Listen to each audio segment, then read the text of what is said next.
Marijampolės kolegijoje 4 valstybių aukštųjų mokyklų lektoriai ir profesoriai, taip pat mokyklų pedagogai ir kitų įstaigų atstovai dalinosi patirtimis ir mokslinėmis įžvalgomis tarptautinėje mokslinėje praktinėje konferencijoje Socialinio darbo ir įtraukiojo ugdymo bendrystė, nacionalinės ir tarptautinės patirtys.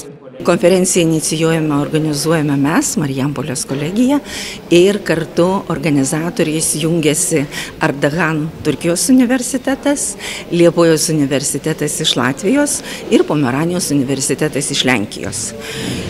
Noriu pasidžiaugti, kad ta konferencija yra vienintelė tokia galbūt dar nevykusi mūsų kolegijoje, kur pusė pranešimų bus skaitoma anglų kalba. Tai reiškia, kad pusė pranešėjų iš tiesų bus iš kitų šalių. Tai be jau minėtų universitetų dar turėsim pranešėjus iš Rumunijos, iš Kipro, iš Kretos ir iš kitų šalių. Konferencijos tikslas – suburti mokslininkus ir praktikus bendrai diskusijai apie socialinio darbo ir įtraukiojo ugdymo bendrystę, teikiant pagalbą specialiųjų ugdymosi poreikių turinčiam vaikui Lietuvoje ir užsienio šalyse. Todėl ir tos patirtys ir skirtingos galbūt įtraukiojo ugdymo kultūros atsiskleis mūsų šitos konferencijos metu ir po plenarinio pranešimo jau specializuosis darbo grupės, kurios iš tiesų nagrinės konkretesnės problemas.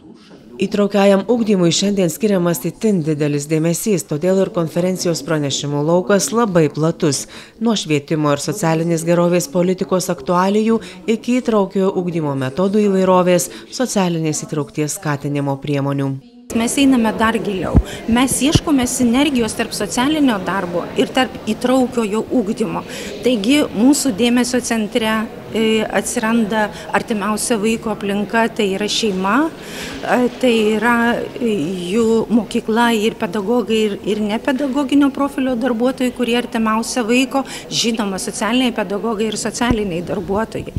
Iš kitos pusės mes gilinamės ir atliepiame tiek įtraukiojo ugdymo politiką, tiek įtraukiojo ugdymo kultūrą, kuri susiformavusi Lietuvoje. Ir tuo pat metu mes darome įžvalgas ir turim galimybę susipažinti su kitų šalių įtraukiuoju ugdymu. Direktorė sako, kad turint mintyje šių dienų švietimo ir socialinės aktualijas, šios konferencijos turinys aktualus labai plačiam ratui žmonių. Tuo labiau, kad pranešėjai ne tik mokslininkai, bet ir praktikai, galintys kalbėti pavyzdžiais ir remtis asmeninėmis patirtimis. Jeigu pažvelgti į tą auditoriją, kuri yra pas mus, ir į pranešėjų galbūt pateiktas tematikas, tai spektras yra be galo platus, nes ir patys respondentai tai yra ir pedagogai, ir tėvai, ir socialiniai darbuotojai, ir socialiniai pedagogai. Ir iš kitos pusės pasižiūrėjus, pranešimus pristato mokslininkai, jie pristato savo mokslinius tyrimus, taigi yra skirta tyrėjams ir mokslininkams, tačiau ta pati konferencija vienyje ir empirinės tematikas, tai reiškia, kad ir pasidalymas patirtimi.